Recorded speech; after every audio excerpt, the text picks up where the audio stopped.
हमारे चैनल को सब्सक्राइब करें और बेल आइकन दबाएं। हमारे चैनल को सब्सक्राइब करें और बेल आइकन दबाएं। हमारे चैनल को सब्सक्राइब करें और बेल आइकन दबाएं। हमारे चैनल को सब्सक्राइब करें और हमारे चैनल को सब्सक्राइब करें और बेल आइकन दबाएं। हमें हमसे 5 अक्षर 7 अक्षर और 5 अक्षर का बन ही नहीं पाता था। किसी में 7 हो जाए शुरू में, किसी में 9 हो जाए और किसी में 3 ही रह जाए। तो हमने कहा छोड़ो यार, जो तुमसे नहीं हो सकता वो तुम मत करो। तो जब मैं इस चीज को देखता हूँ, इस पुस्तक को मैंने देखा, तो मुझे लगा कि आदरणीय अर्चना प्रकाश जी ने वास्तव में बहुत श्रम साध्य काम किया है और बहुत अच्छी पुस्तक रची है। अब आप लोगों के पास ये पुस्तक आएगी तो अब आपके दृष्टिकोण उसमें आ जाएंगे। दृष्टि में तो किताब बहुत अच्छी दिखेगी आपको और पढ़ते जाएंगे, फिर उसके बाद आप अपने दृष्टिकोण से उस पर टिप्पणियां करेंगे और अपने जो आलोचनाएं हैं, समालोचनाएं हैं, मीमांसाएं हैं, वो आप लिखेंगे। ये सारी चीजें होती रहनी चाहिए। बस मैं जल्दी से बात खत्म करना चाहता हूँ। मुझे बहुत ज्यादा बोलना नहीं आता। मुझे बहुत मैं ज्ञानवान तो नहीं हूँ, थोड़ा बहुत जैसे उन्होंने कहा ना, इन्होंने डॉक्टर दिनेश शर्मा ने कि ज्ञानवान और विद्वान, तो मैं विद्वान भी नहीं हूँ एक्चुअली। मैं कुछ नहीं, मैं खाली पढ़ीस हूँ, मैं पढ़ता रहता हूँ। पर 1 मिनट की दृष्टि डालते हैं। जब जब होए धर्म की हानि, बाढ़े असुर अधम अभिमानी, तब तब धरि प्रभु विविध शरीरा, हमें कृपानिधि सज्जन पीरा। यानी जो ये प्रकृति का जो निर्माण होता गया, उसका जो क्रमिक विकास होता गया, उसके अनुसार अवतार भी हुए हैं। मम्मी के साथ तो मैं इसको चर्चा कर चुका हूँ, पापा के साथ भी, लेकिन थोड़ी सी जो मैं कहना चाहता हूँ, पहले जल जीवन था तो उसमें अवतार किसी पक्षी का नहीं हो सकता था, पक्षी के रूप में नहीं हो सकता था अवतार। तो जो पहला अवतार हुआ वो मत्स्य अवतार हुआ, क्योंकि जल ही जीवन था, वहां की व्यवस्थाओं को सुधारना था। छोटी मछली बड़ी मछली को खा रही थी, पदार्थ था और चेतना थी, बुद्धि नहीं थी तभी।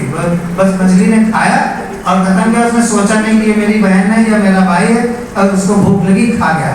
पदार्थ और चेतना, कोई बुद्धि नहीं, कोई विवेक का वहां पर इस्तेमाल किए। हमसे 5 अक्षर 7 अक्षर और 5 अक्षर का बन ही नहीं पाता था। किसी में 7 हो जाए शुरू में, किसी में 9 हो जाए और किसी में 3 ही रह जाए। तो हमने कहा छोड़ो यार, जो तुमसे नहीं हो सकता वो तुम मत करो। तो जब मैं इस चीज को देखता हूँ, इस पुस्तक को मैंने देखा, तो मुझे लगा कि आदरणीय अर्चना प्रकाश जी ने वास्तव में बहुत श्रम साध्य काम किया है और बहुत अच्छी पुस्तक रची है। अब आप लोगों के पास ये पुस्तक आएगी तो अब आपके दृष्टिकोण उसमें आ जाएंगे। दृष्टि में तो किताब बहुत अच्छी दिखेगी आपको और पढ़ते जाएंगे, फिर उसके बाद आप अपने दृष्टिकोण से उस पर टिप्पणियां करेंगे और अपने जो आलोचनाएं हैं, समालोचनाएं हैं, मीमांसाएं हैं, वो आप लिखेंगे। ये सारी चीजें होती रहनी चाहिए। बस मैं जल्दी से बात खत्म करना चाहता हूँ। मुझे बहुत ज्यादा बोलना नहीं आता। मुझे बहुत मैं ज्ञानवान तो नहीं हूँ, थोड़ा बहुत जैसे उन्होंने कहा ना, इन्होंने डॉक्टर दिनेश शर्मा ने कि ज्ञानवान और विद्वान, तो मैं विद्वान भी नहीं हूँ एक्चुअली। मैं कुछ नहीं, मैं खाली पढ़ीस हूँ, मैं पढ़ता रहता हूँ। चीजें हैं वो अलग हैं। और जिस विषय पर अर्चना जी ने अपनी लेखनी चलाई है, आप जानते हैं कि राम का चरित्र जो है वो केवल हिंदू या सनातन संस्कृति के लिए आदर्श नहीं है, बल्कि वह मानवता को एक आदर्श प्रस्तुत करता है, इंसानियत का एक आदर्श प्रस्तुत करता है, जो जाति, धर्म, वर्ण और संप्रदाय की सीमा से बहुत दूर है। और इस सिलसिले में कई इस्लाम के जो अच्छे कवि और शायर हुए, उन्होंने भी अपनी लेखनी राम पर चलाई है। अल्लामा इकबाल का एक शेर मुझे याद आता है, हे राम है राम के वजूद पर हिंदुस्तान को नाच। आप सबने सुना होगा, मैं सिर्फ आपको याद दिला रहा हूँ। है राम के वजूद पर हिंदुस्तान को नाच अहले। और दूसरी अंतर्राष्ट्रीय कवियत्री हैं जिनका हिंदुस्तान में भी रचनाएं प्रकाशित हुई हैं, डॉक्टर अर्चना प्रकाश जी। ये भी अंतर्राष्ट्रीय कवियत्री हैं, कहाँ कहाँ विदेश जा रही है, वहाँ सम्मान मिल रहा है इनको। तो मैं सबसे पहले उनकी कृति नमामि रामम के लिए बहुत बधाई देता हूँ। शुभकामनाएं देता हूँ। ये जो उन्होंने चयन किया तिथि, ज्येष्ठ मास है, वैसे तो हर दिन हर माह श्री हनुमान जी का है, ये ज्येष्ठ मास का विशेष मास है, तो उन्होंने का चयन किया। इसके लिए इसमें बधाई आपको, और हनुमान जी की विशेष कृपा मिलेगी, आपको का विशेष आशीर्वाद मिलेगा इस ज्येष्ठ मास का चयन करने के लिए।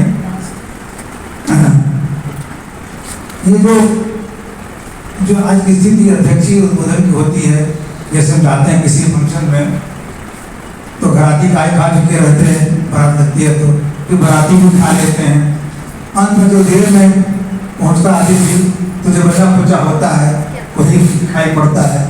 तो ऐसे इतना लोग बोल चुके हैं हमारे दिलीप पांडे जी, आदि दयाल पांडे जी, इतना विस्तार से सबने बोल दिया, बचा नहीं है।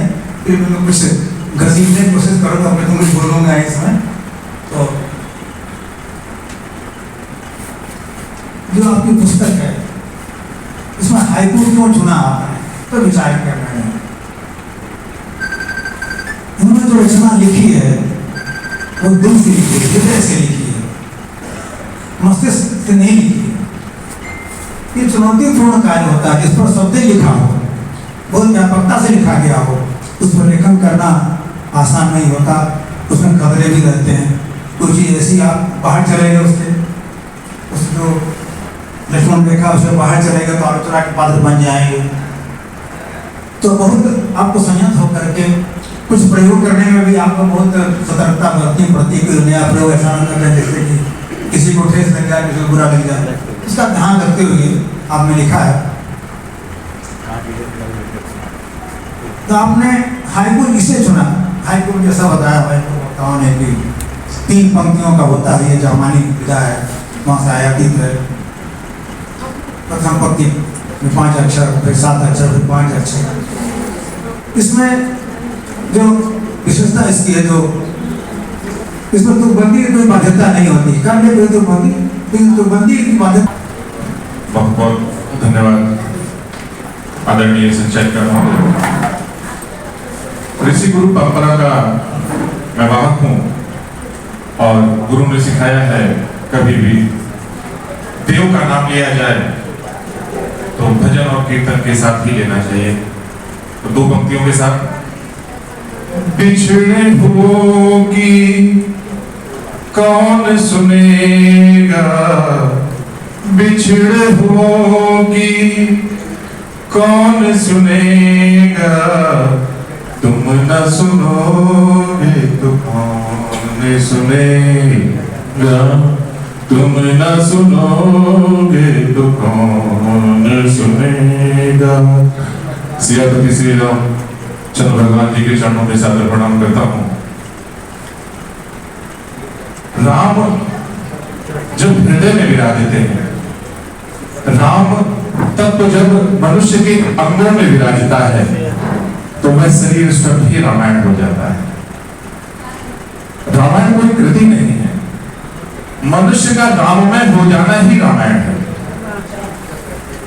और जब राम का चरित्र मनुष्य तन में आता है, जब राम का चरित्र मनुष्य तन में आता है, मनुष्य राम के चरित्र को अपनाता है, तो वह शरीर रामचरित्र मानस हो जाता है।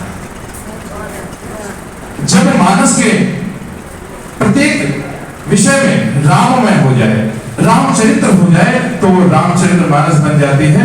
राम को लिखने की, राम को कहने की, राम को सुनने की, राम को जानने की जो सारी प्रकृति है, जो सारी विधाएं हैं, वो सिर्फ और सिर्फ राम के हो जाने से ही। जब तक राम है तभी तक रामायण है। इसलिए जब तक ये तन है, अपने गुरु को प्रणाम करते हुए राम को अपने हृदय में विचारते रहिए और स्वयं के शरीर को रामायण, अगर रामायण नहीं बना सकते तो कम से कम रामचरितमानस बना।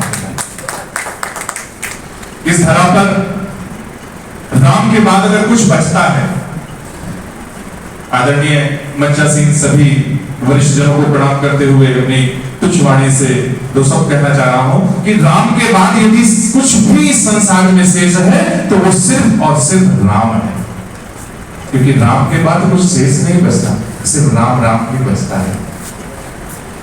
राम से पहले भी राम थे। मेरे गुरु ने सिखाया, 7 वर्ष पूर्व जब मैंने दीक्षा ली वैष्णव संप्रदाय की, तो मेरे गुरु ने मुझे बताया कि राम से पूर्व भी राम थे और राम के बाद भी राम हुए, लेकिन मर्यादा पुरुषोत्तम राम बनने के लिए कुछ कार्य करने पड़ते हैं। वो कार्य ये थे कि राम बन गए, राम बन गए इसलिए राम बन गए। लोगों ने राम को तारका से जोड़ा, लोगों ने राम को अयोध्या से जोड़ा, लोगों ने राम को रामा से जोड़ा, लोगों ने सीता को लिखा, लोगों ने हनुमान को लिखा, सुग्रीव को लिखा, बाली को लिखा, उनके कर्तव्यों को लिखा। लेकिन वास्तव में कहीं ना कहीं उस अबोध बालक जो छोटी सी बाल्यकाल की अवस्था में खेलने की उम्र थी और गुरु विश्वामित्र के आदेश पर अपने पिता और माता का साया छोड़कर एक तपस्वी के साथ चला गया, उसको भी लिखने और गढ़ने की आवश्यकता है। उसको भी समझने की आवश्यकता है कि 9 वर्ष का बालक विश्वामित्र के साथ जाता है और एक युद्ध करता है। राम को फूल कुमार नहीं है, राम कोई चॉकलेटी हीरो नहीं थे। रामायण के कुछ प्रसंगों में यह सुनने को मिलता है कि राम का जो सीना था वो उनकी ठुड्डी से आगे था। आप लोग यदि पढ़े होंगे, आदरणीय विनीता जी जो राम पर काफी कुछ शोध कर रही है, लिख रही हैं, तो उन्होंने जाना होगा कि राम का जो सीना था वक्षस्थल उनकी ठुड्डी से आगे था, और किसी भी व्यक्ति का जो वक्षस्थल यदि उसकी ठुड्डी से आगे आता है तो वो कितना बलशाली होगा ये उसके वाक्य से ही पता चल जाता है। राम के कंधे बैलों के कुबड़ के समान थे जिन पर उनका धनुष रुकता था। राम एक योद्धा थे, राम एक तपस्वी थे, लेकिन साथ में राम एक बालक थे, एक बालक का हृदय भी था। नमामि रामम में आदरणीय लेखिका ने राम के प्रत्येक कल्प को लिखा है, प्रत्येक वृतांत को लिखा है।